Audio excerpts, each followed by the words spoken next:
Estimado magíster, soy el estudiante de psicología Perachimba de la Cruz, William Giovanni, de la red 100 de neuropsicología. En esta ocasión hablaré sobre la neuroanatomía funcional de las emociones según el artículo de Jaime Silva.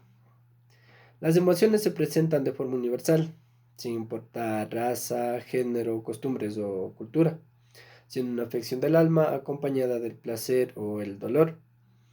Las emociones tienen un origen, se podría decir, evolutivo biológico, que empezó con las investigaciones de Charles Darwinson y William James.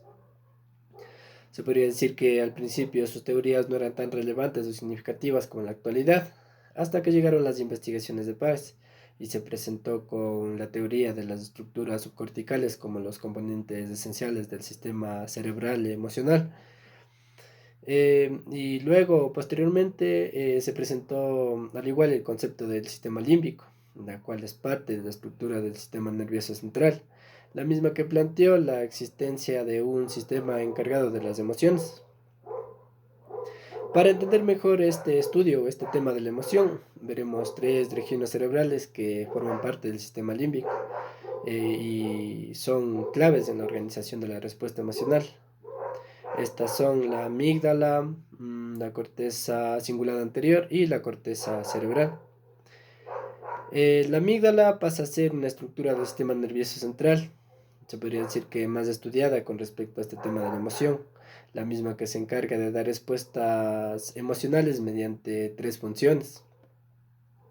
La primera función se encarga de consolidar los recuerdos de emociones y experiencias pasadas, donde se almacenan los recuerdos ya sean negativos o positivos.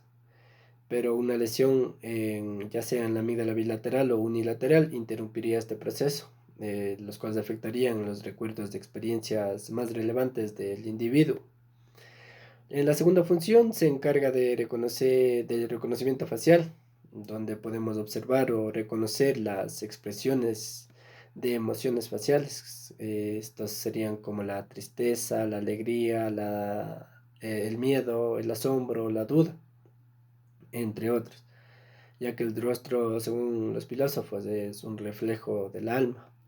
Las lesiones bilaterales de la amígdala igual podrían dificultar en el reconocimiento de emociones como lo bueno, lo malo, especialmente en la captación de rostros, la cual sería o dificultaría especialmente en la interacción social de las personas.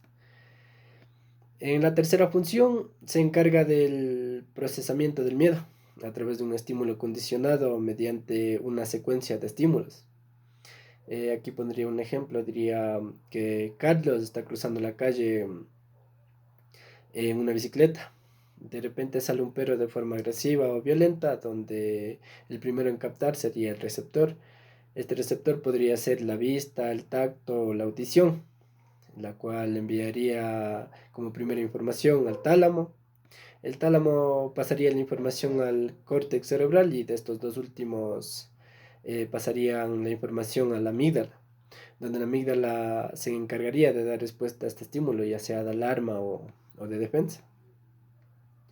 Otra de las regiones cerebrales que comprenden la emoción, pues encontraremos a la corteza cingulada anterior, la misma que se encarga de integrar y modular las emociones, ya sean positivas o negativas.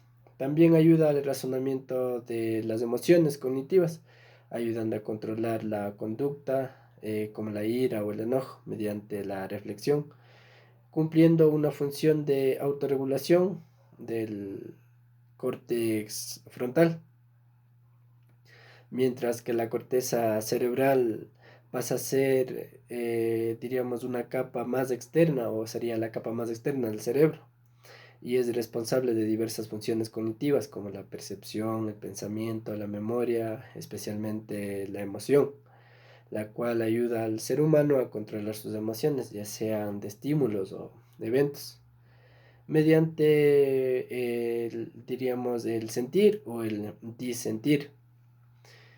Mediante este proceso nosotros aprenderíamos a percibir los sentimientos, la cual sería una parte primordial para nosotros podernos caracterizarnos como personas.